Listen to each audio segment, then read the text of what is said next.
Okay, let's go.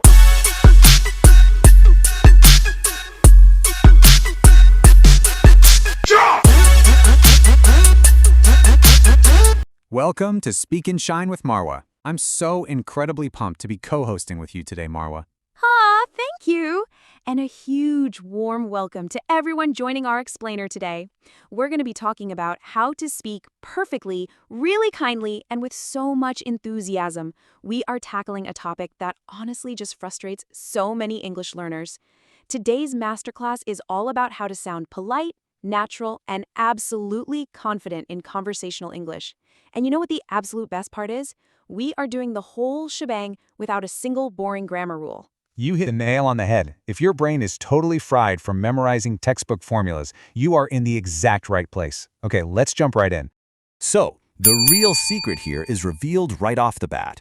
When you're struggling in an English conversation, you probably automatically think, man, my grammar is just terrible, I don't know the rules. But as our source material brilliantly points out, you actually do not have a grammar problem at all. You have a politeness problem. Right. Struggling to choose between these three little words we're going to look at isn't about memorizing syntax. It is entirely about mastering respect. In English, we use these specific words basically just to show respect to the person we're talking to. It's not about whether a sentence is technically correct on paper. It's about how that sentence physically feels to the listener. And I love this next idea because it perfectly illustrates the whole concept. Think about the clothes you wear every single day. When you use normal, basic English, it's kind of like wearing a casual, maybe slightly wrinkled t-shirt. I mean, it gets the job done, you're dressed, but it's very, very relaxed. Exactly. But when you start using the three magic words we are covering today, could, would, and should, well, it's literally like putting on a crisp, perfectly tailored business suit. These words completely change your personality and the language. They instantly make you sound professional, elegant, and highly respectful. Let's see exactly how this builds. Section 1, could, the polite request. To really get a feel for the word could, I want you to imagine you're in a massive, super busy office. People are rushing everywhere, and your arms are completely full of these incredibly heavy boxes. Oh yeah, your arms are physically aching, and there is a man standing right by the door. What do you say to him? Let's put you in the hot seat for a second. Think about your default reaction.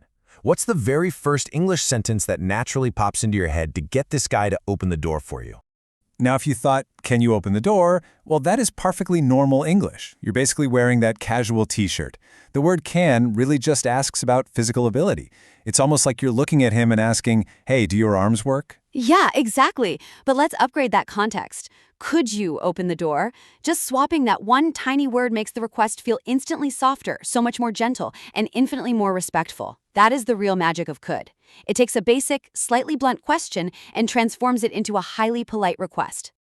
So the really crucial point here is how this applies to high-pressure situations, like a major client meeting. There is a massive, massive difference between sounding like the boss and sounding like the top manager. For sure. If you look at someone and say, can you read this file? You kind of sound like a boss just barking an order. It feels very much like a command. Actually, scratch that. It is a command. But if you put on your business suit and say, could you read this file, please? You suddenly sound like the top manager. You sound powerful but polite. It shows you completely respect their time, and honestly, it changes the entire dynamic of the room. Which brings us beautifully to our next magic word. Section 2, would, the polite desire. Okay, close your eyes for a second. Imagine you're sitting in this beautiful, quiet, super elegant cafe. You can literally smell the rich, freshly brewed coffee in the air, and the waiter walks over to your table. Now, if you look at that waiter and just say, I want a coffee, you're expressing this very raw, aggressive emotion. It's honestly like a crying child shouting, I want a toy. Right, and you definitely do not want to sound like a toddler throwing a tantrum in a fancy cafe. But look at the elegant professional's phrasing. I would like a coffee. Just listen to the music of that sentence. I would like. It completely changes the vibe. It upgrades your English and turns a raw demand into this elegant professional desire. Say it like that, and the waiter will absolutely smile at you. And the cool thing is, we can actually flip this around to offer things to other people too. Let's say you see a coworker carrying those heavy boxes we talked about earlier. A totally casual response would be to say, do you want help? I mean, it's fine, but it's basically throwing on that casual t-shirt again. But when you switch it to, would you like some help?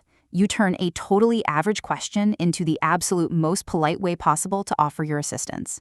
The word would makes your internal desires polite, and it makes your external offers incredibly kind. All right, let's move on to our third and final magic word. Section 3. Should, the friendly advice.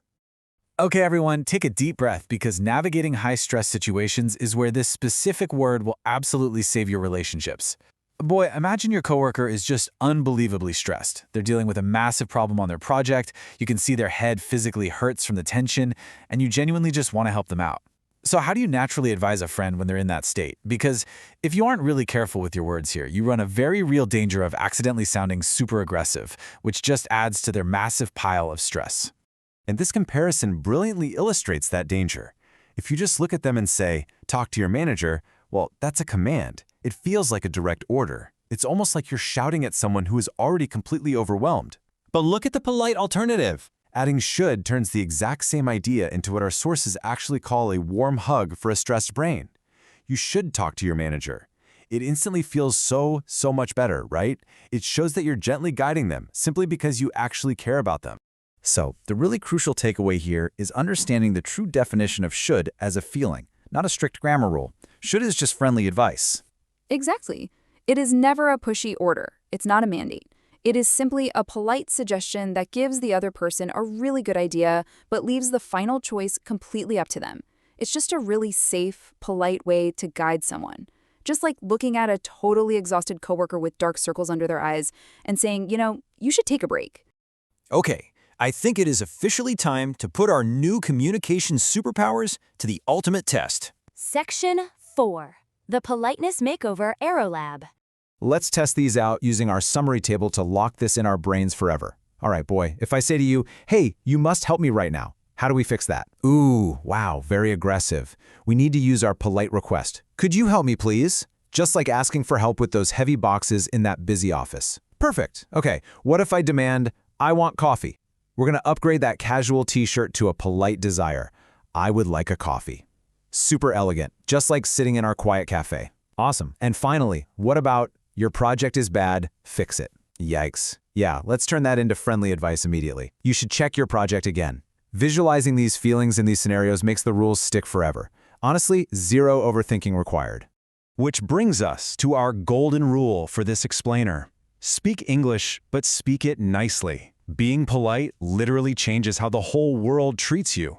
When you're polite, people actually want to help you. It really is an incredible communication superpower. Now we want to see you put on your brand new business suit. Head down to the comments below and drop 3 practice sentences.